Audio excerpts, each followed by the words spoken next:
Well, during the last 2 years, nearly 500 people across Birmingham have been making music alongside professional composers. It's all part of the Four Woods project with the Birmingham Conservatoire, helping to create a soundscape of the city.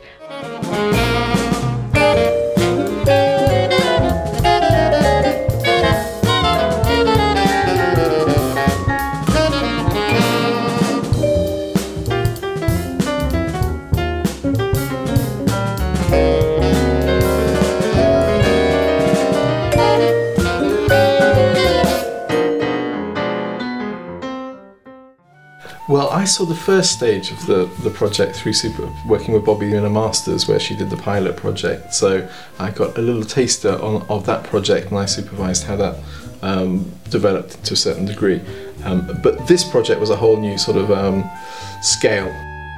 From the beginning, when I saw the outline of the project, I thought that this looked really something incredibly special.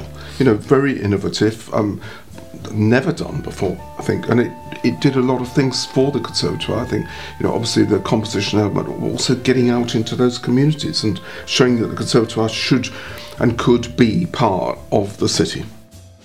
I think for me, I suppose having lived in London and I was cycling loads, I learnt all about the 32 boroughs, and I realised that I didn't know how my hometown of Birmingham was geographically made up.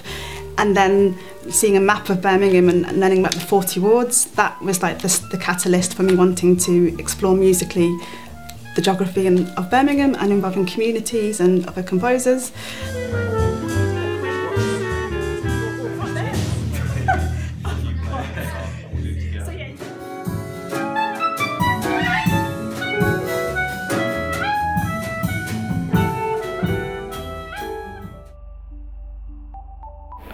We were asked to get involved in the project as a partner with the MAC as well, and we were involved in the whole process of choosing a composer and then working throughout the project, culminating in the performance of the project here at the Hare and Hounds.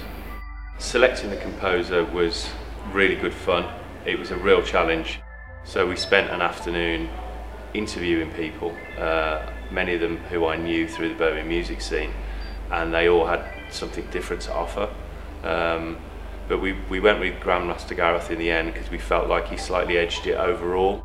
Obviously King's Heath and Moseley being big parts of the district, and he played at a lot of venues and festivals in those areas and kind of reflected the eclecticism of the area really.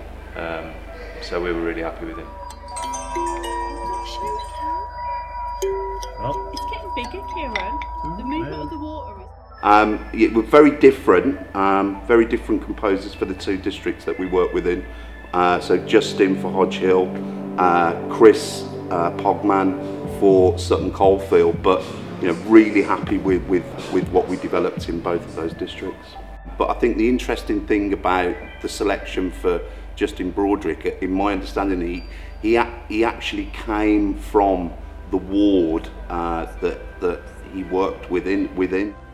Like Justin now being based in North Wales, which was a huge challenge because he couldn't get across to do a lot of the field work, so we had to sort of work out, well, how we're going to be able to support the project, which meant that we worked with a young man, Rowan Coling, and Rowan was fantastic in sort of getting involved with the communities, facilitating a lot of the work, and that he's a former student of ours, which was great for us. So we're seeing that sort of participation, which is kind of why we wanted to get involved as Access Creative College.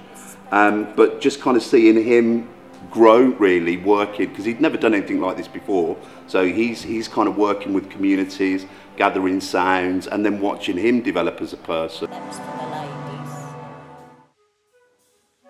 It's not, there's never really been a project like this one, investigating, you know, sounds from the wards. I mean, it's just like, I don't think anybody's ever been involved with something like this.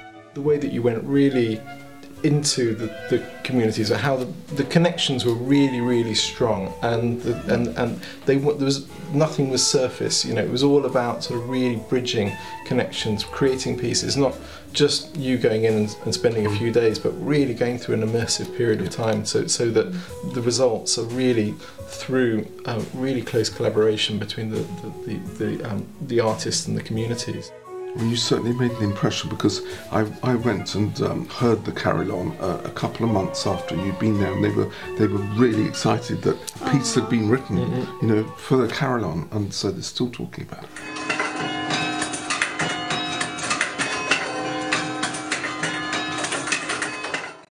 Get the flow going, so you're going to right back there and you're talking. Shouting down now.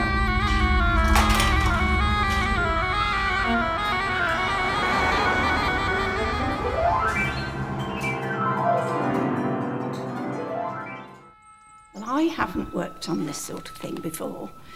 I was a bit nervous to start with, but it was fantastic. It worked well. And I've done a few community projects before, but nothing like this and to this scale, working with so many groups. But working with communities and working with the field recording aspect of it and the sound mapping aspect of the project really appealed to me, because it's part of my own practice anyway, and I'm really passionate about encouraging people to listen more and engage with their environment.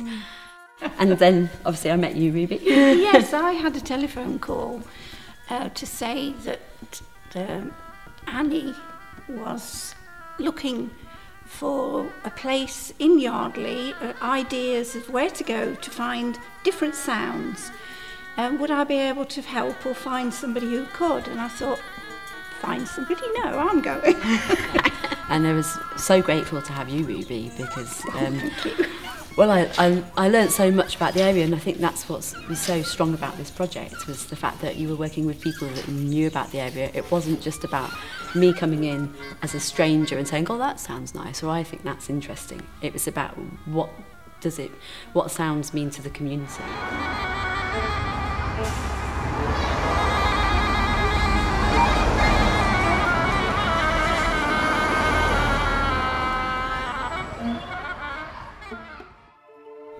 When the sign-up sheet went on the notice board, it was something that, you know, really tweaked my interest. This is something that I really wanted to be involved in. And when you came back after that first session, and you went through some of the sounds as they were recorded, and then what you've done with them. And there's one that sticks out in my mind particularly, and it was just throwing lumps of chopped wood onto the pile. It was Mark throwing the... Yeah. Yes, he made a really nice recording. The original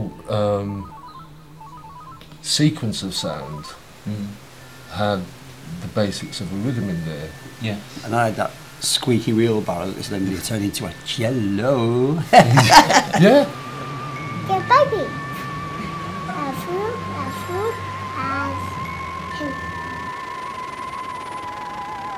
We're from Vale.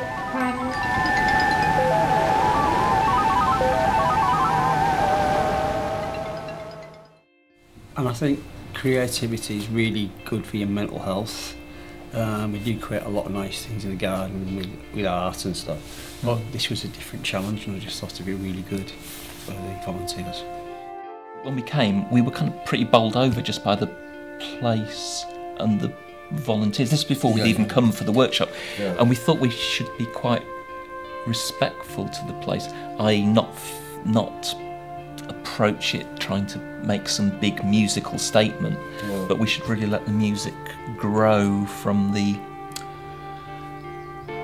space and the people, much in the way that you grow a plant. You know, you're all about growth here, aren't you? In you know, literally and metaphorically.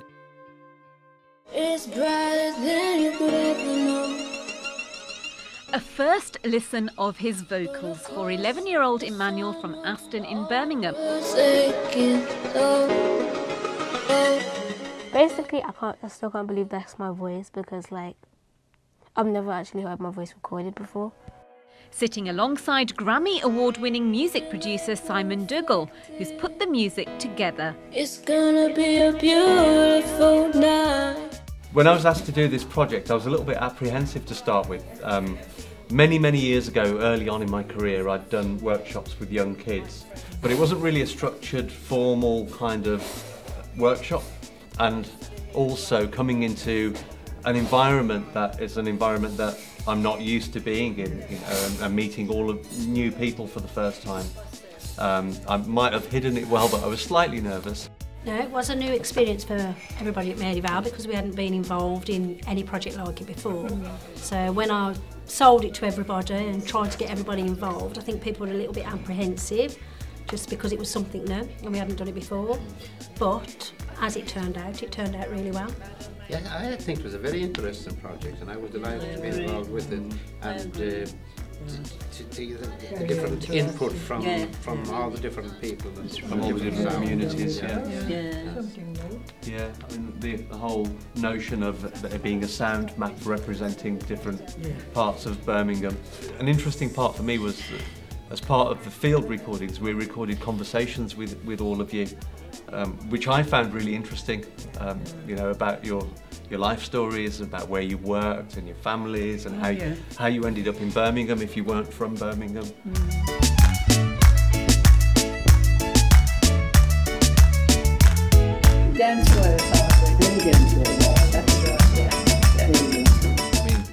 I mean, to look at you, you could make an assumption about where you come from, but actually when you delve into your backgrounds, it's really mixed. I was quite surprised. Especially yours, yes. From Venezuela to... I can name, you know, so many nations, so I can't fall out with anybody because I have, you know, family connections and I've lived and grew up in different environments too. It's interesting working in the 10 constituencies, and each had their own flavour and uniqueness, and there were some tricky districts to work with, which I think related to the socio-economic kind of sorts of things as well. And a friend said that you're taking on the karma of Birmingham. Each different district has, you know, people are attracted to places for different reasons, and they come together. And that was really interesting. And just in terms of being able to connect and work with groups, there were certain districts where arts and cultural provision were just, you know, it was really easy to make that sale to get people on board, and there were other constituencies where it took a more coercing and like kind of gentle prodding to get them on board.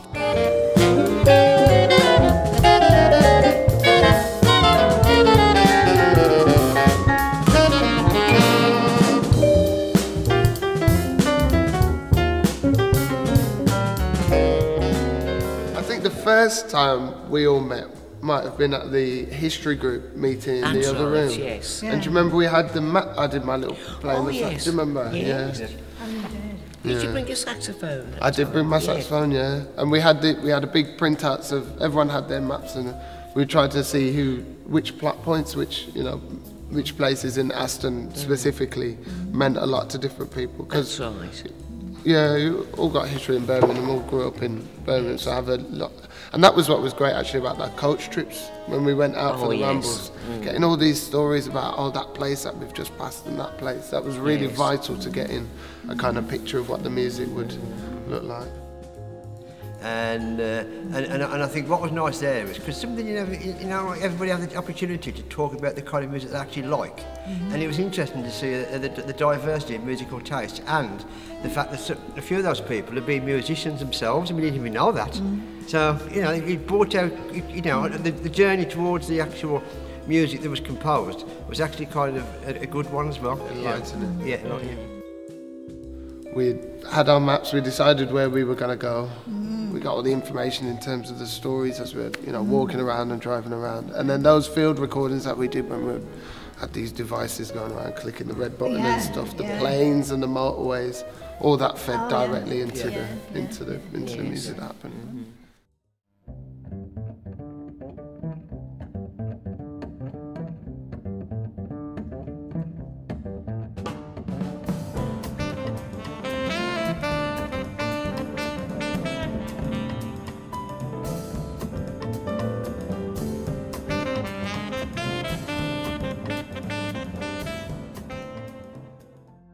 And I mean, the Erdington performance was wonderful, and I went there with Rose and Arthur, my 2-year-old son, and he loved it, sitting there. And I think Scott's work with that group was amazing, but it was also really fantastic was the way that that whole thing was conceived within that site, that kind of sort of fictional but real kind of story, the sort of artificial history that was created of someone coming from there was just so sort of rich and playful and creative.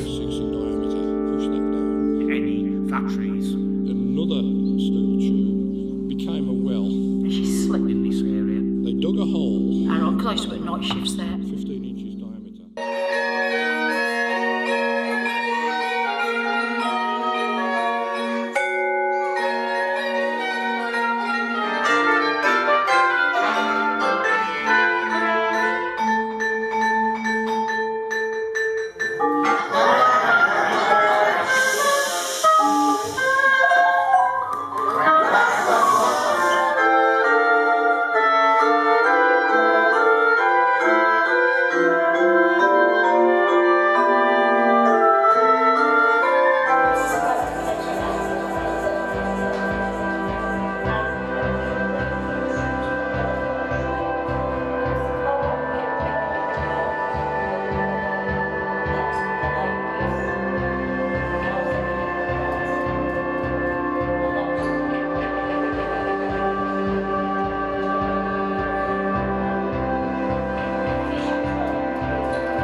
performances happening throughout June. Thanks and have a good evening. Good night.